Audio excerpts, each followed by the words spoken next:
Madagascar, une île du sous-continent africain, grande comme la France et le Benelux réunis. « 75% des 13 millions de Malgaches sont de petits paysans qui vivent exclusivement du travail de la terre et de l'élevage.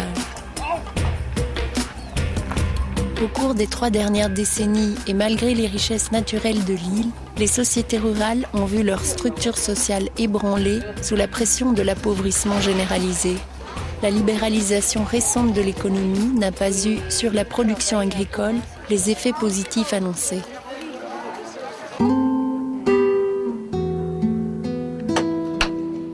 Charles a 50 ans et est père de 8 enfants. Il est agriculteur comme l'a été son père et son grand-père dans la région des Hautes-Terres, au centre de l'île. Il cultive principalement du riz, des pommes de terre et élève des porcs. Les paysans de sa communauté ne sont pas épargnés par les difficiles conditions de vie rurales malgaches. Isolement, pénurie alimentaire, aléas du climat. Mais depuis 2003, l'association villageoise a décidé de réagir et de faire appel à Caritas d'Antsirabe, partenaire d'entraide et fraternité. Nanomboka tamin'ny 3 sy 4 arivo zany nanomboanay ny rano amin'ny Caritas. Dia efa fatapatatra hatreo moa ny hoe Caritas avy amin'ny fiangonana diocèse. Dia natao teo moa ny fanentanana zany dia lasa nitsaroka. Dia nangataka zany mba hiara-iasa tamin'ny Caritas tamin'ny voalohany. Voalohany zany nitiavanay hiara-iasa amin'ny Caritas dia noho izy vondrona ray ao amin'ny diocèse. Amin'izay olan'izay moa mety le hoe eritreritra ho ataonay dia efa mba nampiofana ny marketing ihany moa zany ny superviseur aty amin'ny district amin'ny Faratsio. Dia hoe hanangana coopérative. Jean-Michel est responsable de l'accompagnement des communautés rurales et de la formation des paysans. Il travaille à la Caritas d'Antsirabe depuis 2001 et vient lui-même d'une famille de paysans. Beaucoup de problèmes sont affrontés par les paysans. En grosso modo, c'est la pauvreté. La terre à cultiver n'arrive plus à produire. C'est totalement dégradé. Auparavant, les paysans avaient des faits de brousse. Il fait des cultures sur brûlis. Et aussi, il n'utilise pas des engrais à la culture. Donc, peu après, le sol se dégrade. La forêt naturelle qui couvrait la majeure partie de l'île disparaît très rapidement, de 200 000 à 300 000 hectares par an.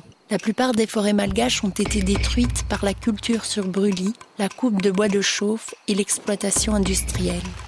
La dégradation des sols engendrée par cette pratique est nuisible aux récoltes et au mode de vie des paysans.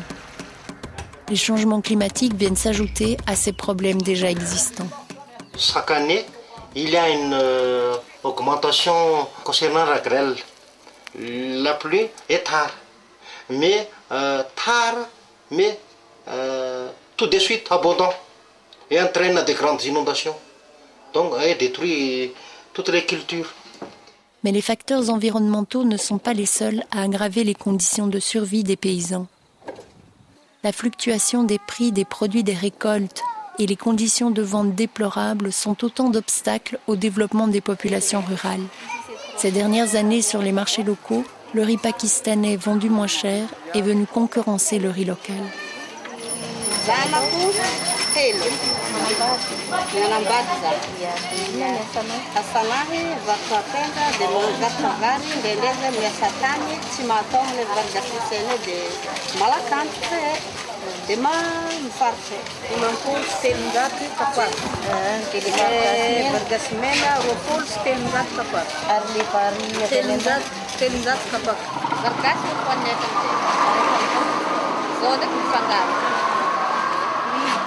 Au moment de la récolte et après quelques mois de la récolte, le prix est très faible.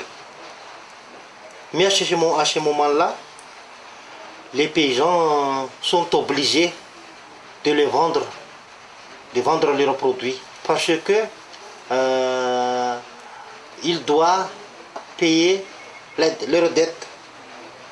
Ici à Madagascar, la production n'est pas suffisante pour les malgaches.